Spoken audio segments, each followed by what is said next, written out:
Bonjour à toutes et à tous. Et merci Jean-Marc pour ta prière.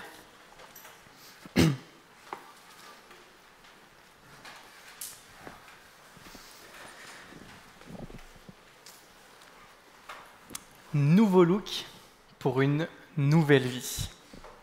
Nouveau look pour une nouvelle vie. Est-ce que vous connaissez cette formidable émission où des personnes qui s'habillent et se tiennent de façon assez négligée passent entre les mains de Christina Cordula pour subir une transformation complète de leur garde-robe? Le présupposé de cette émission est le suivant. La manière dont on s'habille, dont on prend soin de notre apparence, a un impact majeur sur notre vie et en particulier sur nos relations. Avec cette promesse, change de garde-robe et tu changeras de vie. Alors on peut se dire que c'est très superficiel comme manière de voir les choses, mais quand on y réfléchit, en fait, on se rend compte que la manière dont on s'habille dit quelque chose de nous, et que le vêtement est un langage, c'est un acte de communication.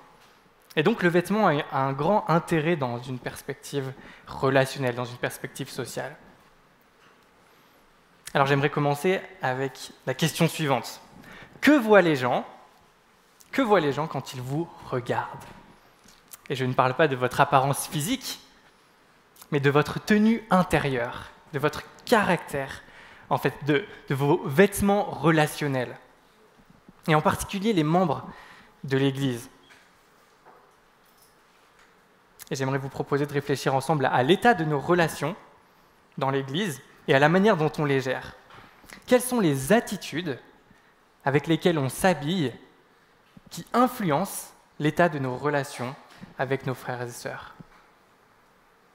Quelles sont les attitudes avec lesquelles on s'habille qui influencent l'état de nos relations avec nos frères et sœurs?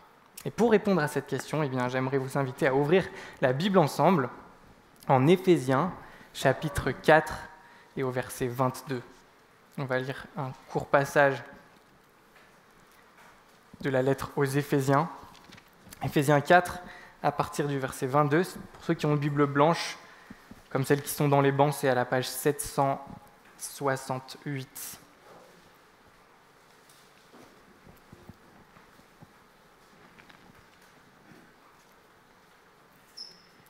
Je lis en Éphésiens 4, 22. On vous a enseigné à vous débarrasser du vieil homme qui correspond à votre ancienne manière de vivre et se détruit sous l'effet de ses désirs trompeurs, à vous laisser renouveler par l'esprit dans votre intelligence et à vous revêtir de l'homme nouveau, créé selon Dieu dans la justice et la sainteté que produit la vérité. C'est pourquoi, vous débarrassant du mensonge, dites chacun la vérité à votre prochain, car nous sommes membres les uns des autres. Si vous vous mettez en colère, ne péchez pas. Que le soleil ne se couche pas sur votre colère, et ne laissez aucune place au diable. Que celui qui volait cesse de voler, qu'il se donne plutôt la peine de travailler honnêtement de ses propres mains pour avoir de quoi donner à celui qui est dans le besoin. Qu'aucune parole malsaine ne sorte de votre bouche, mais seulement de bonnes paroles, qui en fonction des besoins servent à l'édification et transmettent une grâce à ceux qui les entendent. N'attristez pas le Saint-Esprit de Dieu, par lequel vous avez été marqués d'une empreinte pour le jour de la libération. Que toute amertume, toute fureur, toute colère, tout éclat de voix, toute calomnie et toute forme de méchanceté disparaissent du milieu de vous. Soyez bons et pleins de compassion les uns avec les autres. Pardonnez-vous réciproquement, comme Dieu nous a pardonnés en Christ. Soyez donc les imitateurs de Dieu, puisque vous êtes ses enfants bien-aimés, et vivez dans l'amour, en suivant l'exemple de Christ qui nous a aimés et qui s'est donné lui-même pour nous comme une offrande et un sacrifice dont l'odeur est agréable à Dieu. Jusqu'ici la lecture de la parole de notre Seigneur. Alors vous avez compris, si j'utilise cette métaphore du vêtement, c'est parce que c'est celle que Paul utilise dans le passage qu'on est en train d'étudier ensemble. Paul est en train de nous parler d'édification et de sanctification. Et pour cela, il utilise la métaphore de la tenue vestimentaire. Paul nous appelle à nous débarrasser du vieil homme, qui correspond à notre ancienne manière de vivre, et à revêtir l'homme nouveau pour vivre dans la justice et la sainteté que produit la vérité. Qu'est-ce que ça veut dire ? Eh bien que lorsqu'on devient chrétien, on se met à croire dans une vérité. C'est l'Évangile, la bonne nouvelle que Dieu a envoyé Jésus, son Fils unique, dans le monde, et que Jésus est mort, crucifié sur une croix pour porter les vêtements sales et souillés de nos fautes, de nos faiblesses, de notre injustice et de notre rébellion contre Dieu. C'est ce dont on s'est souvenu en partageant ce repas de la Cène. Mais cette vérité, c'est aussi qu'il est ressuscité, qu'il est monté au ciel et nous a envoyé son esprit qui vient nous renouveler et nous revêtir d'une autre tenue, une tenue plus blanche que la neige, belle et propre, celle de Christ. Par l'Évangile, Dieu nous ôte notre ancienne tenue et nous revêt de Christ. Et lorsqu'on se présentera au jour du jugement devant Dieu, il nous verra revêtus de Christ, de Jésus, de ses œuvres bonnes, de son amour, de sa pureté, et nous ne subirons pas le jugement que nous méritons. C'est un nouveau look pour une nouvelle vie. Mais comme vous le savez, et vous l'expérimentez sûrement, nous sommes déjà revêtus de Christ, mais encore en train de nous approprier cette vérité. Et c'est pour cette raison que Paul nous appelle à la sanctification. Et ça appelle des efforts de notre part. C'est une tension qui est toujours présente dans cette lettre, si vous la lisez en entier. Notre statut devant Dieu, notre salut ne nous est accessible par aucun effort possible. C'était Éphésiens 2, par exemple, verset 8. C'est par la grâce que vous êtes sauvés par le moyen de la foi, et ça ne vient pas de vous, c'est le don de Dieu. Ce n'est pas par les œuvres, afin que personne ne puisse se vanter. Mais notre vie de disciple appelle des efforts parce que le péché est toujours présent dans notre vie. Éphésiens 4, verset 3, « Efforcez-vous, efforcez-vous ». Et Paul nous parle de ces efforts qu'il nous faut faire dans le passage qu'on a lu et qu'on appelle aussi la sanctification, le fait de croître en sainteté. Alors qu'est-ce que c'est, cette édification, cette sanctification d'après Paul ? Eh bien, deux idées qu'on peut voir dans notre texte pour nous aider à mieux comprendre cette notion.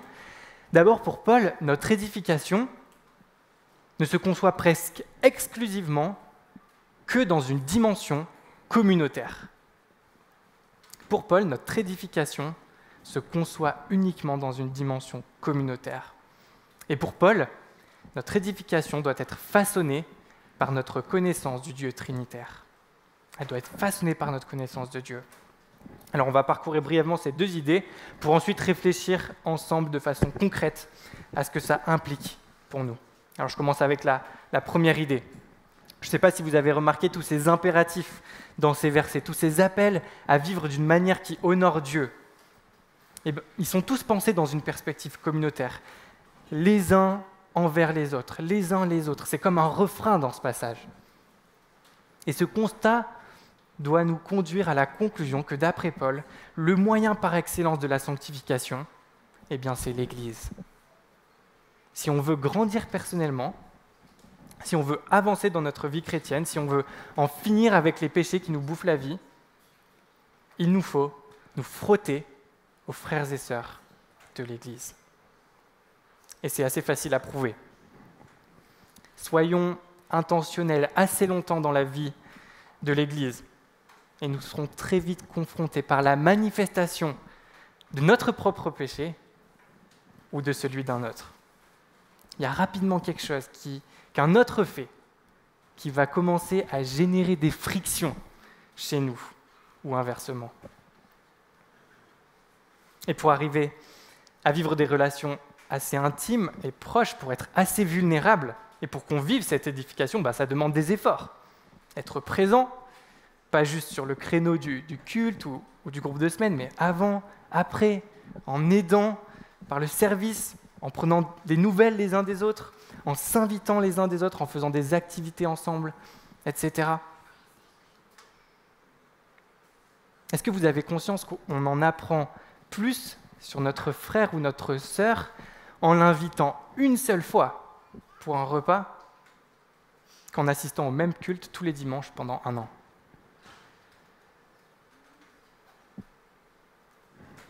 cet investissement relationnel, c'est l'amour qu'on se porte les uns pour les autres qui le motive et qui le fait grandir. Et c'est pour ça que tout ce qui ressemble à de l'église YouTube ou de l'église Zoom est marqué par de grandes carences. On n'a pas tout ça. Un commentateur a écrit ceci. Le chrétien isolé, qui reste dans son coin et qui ne prend pas le risque de relations profondes au sein de la famille de Dieu, aura bien du mal à rapprocher notre texte de situations concrètes dans sa vie. En revanche, le simple fait de passer du temps avec d'autres chrétiens montrera toute la pertinence et la radicalité de notre passage. Osons les relations dans l'Église.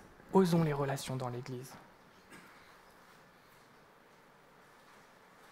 Donc après avoir lu ce passage de Paul, on ne peut plus dire « j'aimerais grandir dans ma vie chrétienne, faire des progrès avec ça, mais je ne sais pas comment faire. J'ai lu des livres, fait des formations, prié, écouté des prédications sur le sujet, mais je galère toujours. »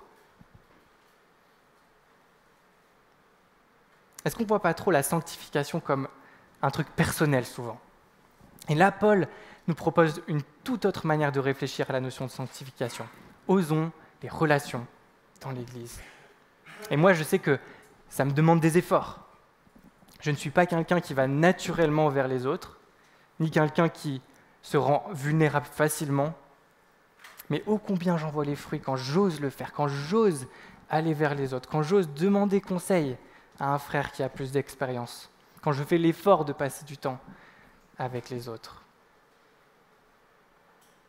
Et j'aimerais juste m'arrêter là pour vous témoigner du fait que dans ma propre expérience, il y a 2 choses qui m'ont le plus aidé dans ma sanctification et qui continuent à beaucoup m'aider. La première, c'est de participer à un groupe de croissance, c'est-à-dire passer du temps, toutes les semaines, avec 1 ou 2 frères pour partager nos luttes, nos fardeaux, nos fautes. Ça n'est pas destiné qu'aux jeunes chrétiens, qu'aux chrétiens qui ne sont pas matures, c'est pour tout le monde, de tous les âges, et c'est extrêmement utile et protecteur. C'est une manière d'appliquer ce que nous propose Paul dans ce passage. Et la deuxième, c'est de vivre des relations difficiles dans l'Église.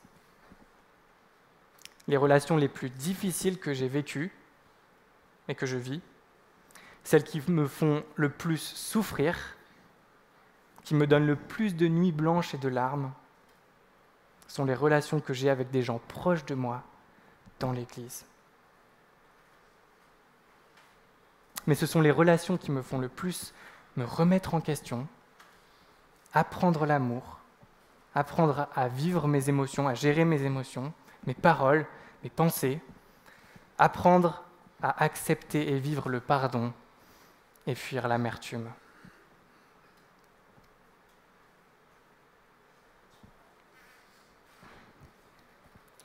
Deuxième idée. Pour Paul, notre sanctification doit être façonnée par notre connaissance du Dieu trinitaire. Autrement dit, ce sont les réalités et motivations verticales de notre relation avec Dieu qui orientent nos relations horizontales. Et j'aimerais attirer votre attention sur quelques versets à ce sujet. Regardez le verset 30 du chapitre 4. « N'attristez pas le Saint-Esprit de Dieu ». C'est notre conscience de la présence du Saint-Esprit en nous qui est comme un sceau, une certitude qu'un jour on sera totalement libéré de la corruption, qui nous aide à vivre la sanctification. Parce que Dieu habite en nous par son esprit, qui n'est pas juste une force puissante qui nous aide, mais une véritable personne qu'on peut attrister. C'est pour cette raison qu'on doit faire tous nos efforts pour vivre selon Dieu. Et ça me rappelle une situation que je vivais quand je travaillais en prison. Je travaillais dans la prison de Vars, dans un atelier de travail au cœur de la prison pour aider des détenus à se préparer à la réinsertion. Et donc j'étais responsable d'une sorte de chaîne de production de tri de vêtements, une 15aine de détenus. Et ma présence au sein de cet atelier de travail, pour les détenus, c'était le signe qu'ils allaient bientôt sortir. Les seuls détenus qu'on embauchait, c'était des détenus qui étaient proches de la fin, et le fait de travailler bien allait accélérer leur sortie. Donc ma présence était le signe qu'ils allaient bientôt sortir. Et ça les aidait à travailler dur, parce qu'ils devaient me satisfaire et ne pas m'attrister s'ils voulaient que je leur propose un travail.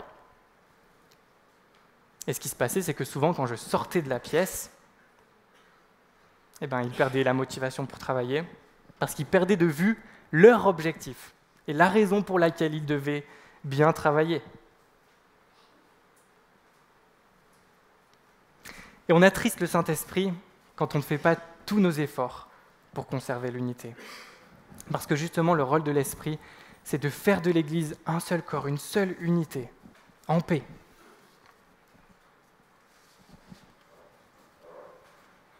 Regardez aussi chapitre 4, verset 32 et suivant.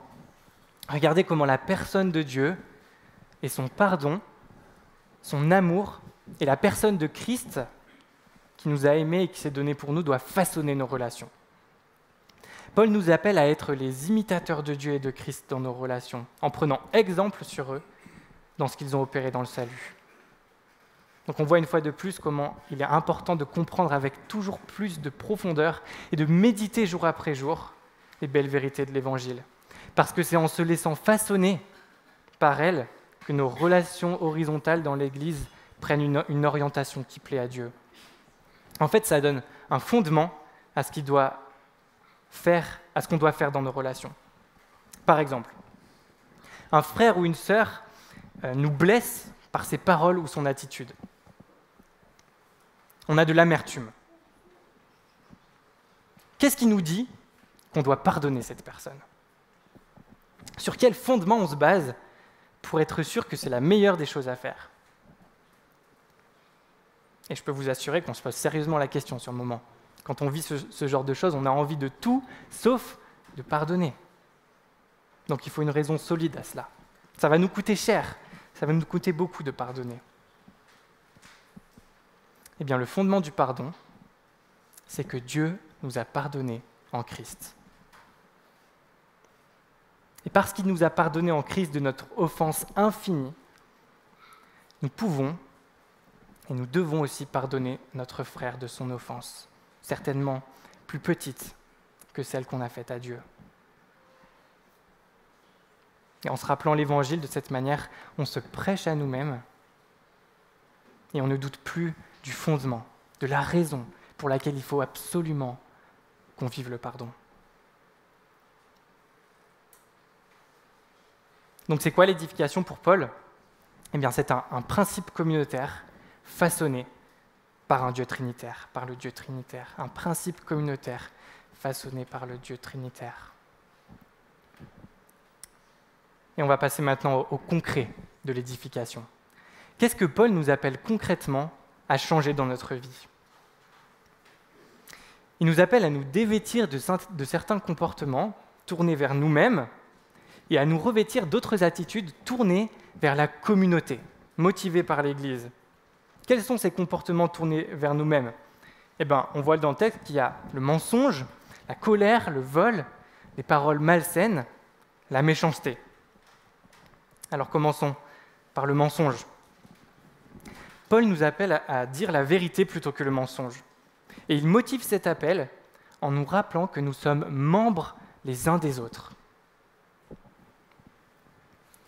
C'est verset 25.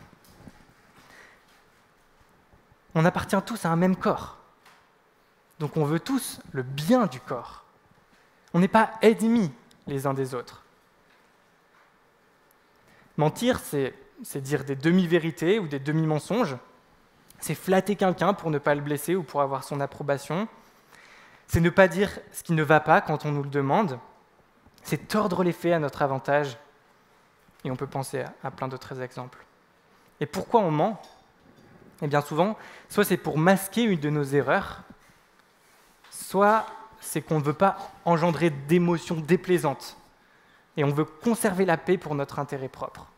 Le mensonge, en fait, ça nous sert à nous.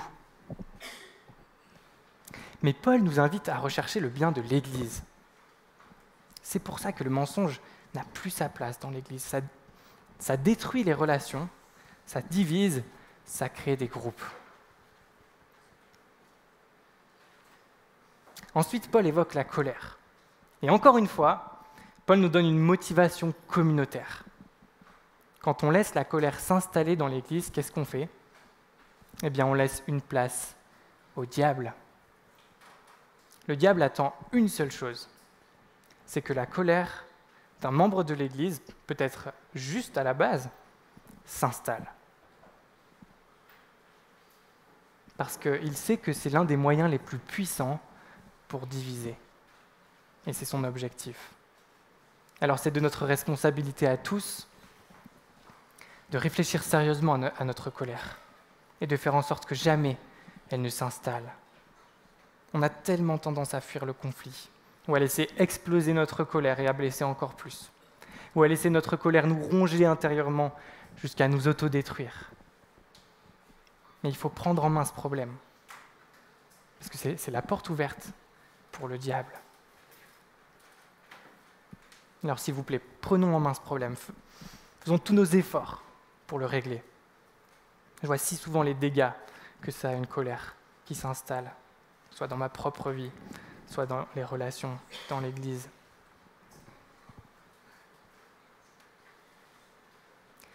Paul nous parle ensuite du vol. Et là encore, il motive le fait de ne plus voler, mais de travailler honnêtement pour l'Église. Verset 28. Pour avoir de quoi donner aux autres. La générosité est une motivation supérieure à l'appât du gain. Il y aurait eu plein de bonnes raisons légitimes d'encourager à travailler. La satisfaction personnelle, le fait de ne pas risquer les peines, la prison, le fait de subvenir à ses besoins dignement, le sentiment d'accomplissement, les relations sociales au travail, etc. Mais Paul dit que si on met les besoins de la communauté au centre, c'est une motivation encore plus grande. Et je vous avoue que je vois rarement le travail dans cette perspective-là. Alors en quoi ça nous concerne cet appel à ne pas voler? Qui est tenté de faire des cambriolages ici? Pas la majorité, j'imagine. Mais il existe d'autres types de vols. Falsifier les rapports d'impôts, faire du plagiat, les professeurs le savent bien, copier illégalement un programme informatique, exagérer la valeur d'un produit, prendre pour soi des fournitures de bureau, allonger le temps de la pause repas, réclamer des déductions auxquelles nous n'avons pas droit. Et vous pensez peut-être à d'autres choses dans cette liste. Et il est plus difficile de rester intègre face à toutes ces façons subtiles de voler, parce qu'elles sont généralement considérées comme normales pour la plupart des personnes qui nous entourent.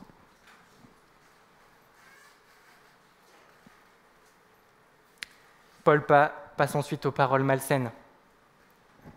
Et encore une fois, Paul nous donne un moyen de savoir quelles paroles doivent sortir de notre bouche. Est-ce que c'est pour le bien de l'Église? Verset 29. Est-ce que c'est pour l'édification? Pensez à des paroles que vous ont dites des frères et sœurs et qui ont contribué à votre édification. Eh bien, voilà le genre de paroles qui doit se multiplier entre nous. Pensez à des paroles qu'on vous a dites et qui n'ont pas servi à l'édification et qui n'ont pas communiqué de grâce. Eh bien, voilà le genre de paroles qui ne doit pas être entendues chez nous. Et parfois, c'est difficile parce qu'on se laisse entraîner par une autre personne à parler dans le dos des gens ou à dire du mal. Mais il faut savoir dire stop à ce moment-là, quand on se rend compte que la discussion n'est plus motivée par la grâce ou l'édification, mais par l'envie de diviser et de se sentir supérieur. C'est un bon test pour savoir quoi dire. Est-ce que ça va servir à l'édification ou communiquer une grâce?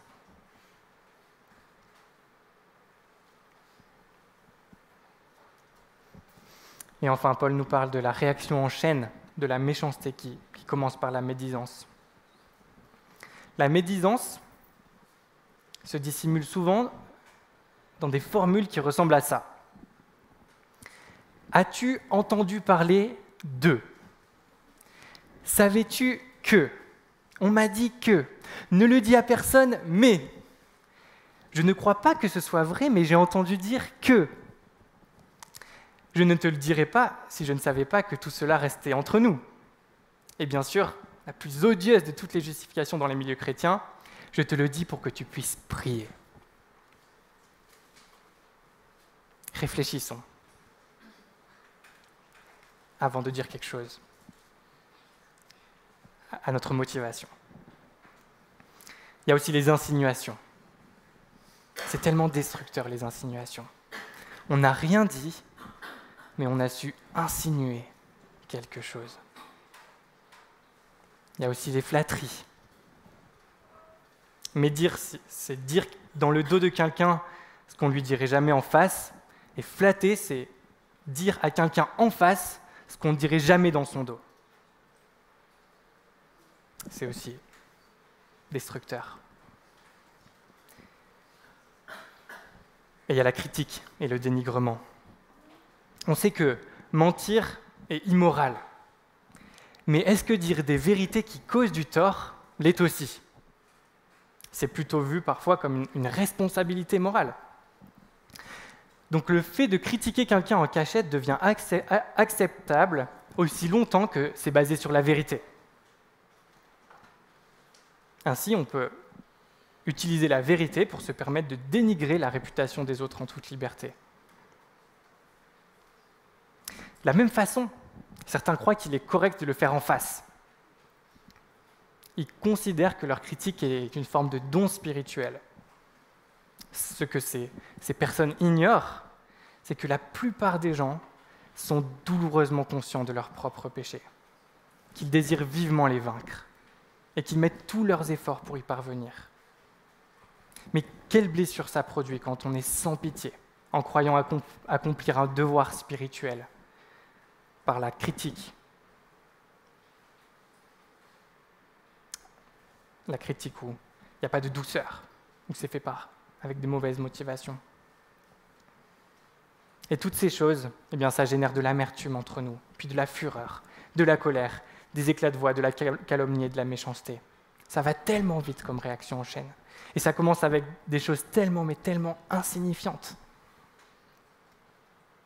Si vous saviez les regrets que j'ai parfois d'avoir provoqué des réactions tellement disproportionnées à cause de toutes petites phrases, ou du ton de ma voix, ou de ma posture, ou de mon regard. C'est tellement insignifiant, mais ça fait tellement de dégâts.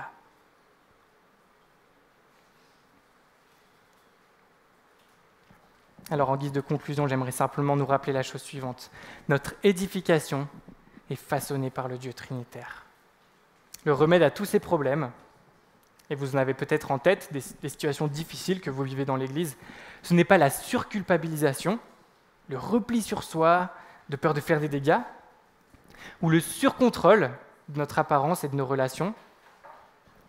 Ce n'est pas non plus le je m'en foutisme, de toute façon, il y en a qui ne seront pas contents, je suis comme je suis un mec entier. Non, le remède, c'est l'Évangile. Si on contemple et qu'on s'approprie les vérités de l'Évangile, on va se mettre à imiter Christ et à vivre dans l'amour en suivant son exemple.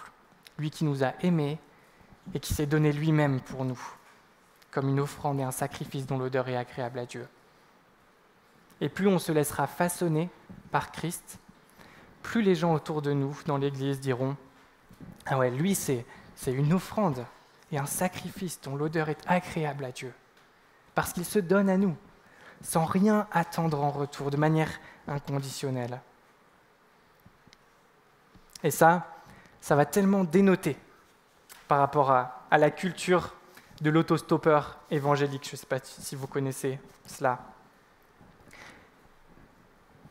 Le pouce levé de l'autostoppeur déclare « Tu achètes la voiture, tu paies les réparations, l'entretien et l'assurance, tu remplis le réservoir d'essence et je viens avec toi. Mais si tu as un accident, tu te débrouilles tout seul. Et je vais probablement te poursuivre en justice pour ça. » Et beaucoup de personnes qui fréquentent l'Église ont une idée semblable derrière la tête. Vous allez aux réunions, vous siégez au conseil et au comité, vous affrontez les difficultés, vous enseignez et vous amusez mes enfants, et je viens avec vous. Mais si les choses ne vont plus comme je veux, je vais critiquer, me plaindre et probablement laisser tomber. Je suis toujours prêt à rechercher une meilleure occasion. Alors prions que ce genre de pensée ne soit pas présente parmi nous.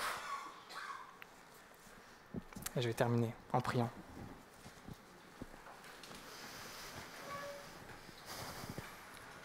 Merci Seigneur pour ta parole, qui est source de vie et de foi pour nous.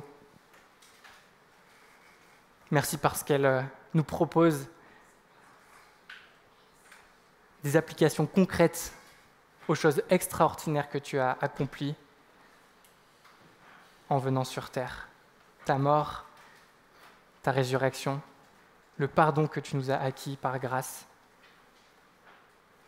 la constitution de ton corps qui est l'Église.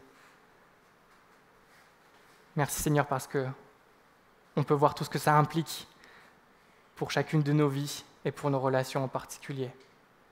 Merci parce que tu nous donnes un excellent moyen dans l'Église pour que nous puissions faire des progrès dans notre marche à ta ressemblance et aide-nous à nous en servir, à ne jamais négliger ce moyen pour notre croissance. Et aide-nous, Seigneur, devant tous les défis qu'on traverse parfois dans nos relations, à nous appuyer sur toi, à ne pas soit nous replier sur nous-mêmes, soit ne pas chercher de remise en question, mais à vraiment chercher ta face pour vivre l'Évangile dans toutes nos relations. C'est parfois difficile, alors Seigneur, viens à notre secours pour cela. Et je veux te prier encore pour que tu continues de nous donner la paix, que tu nous fasses grâce, Seigneur, dans l'Église, pour qu'on puisse toujours plus vivre cet amour, cette paix, et qu'on puisse toujours plus te ressembler ensemble. Amen.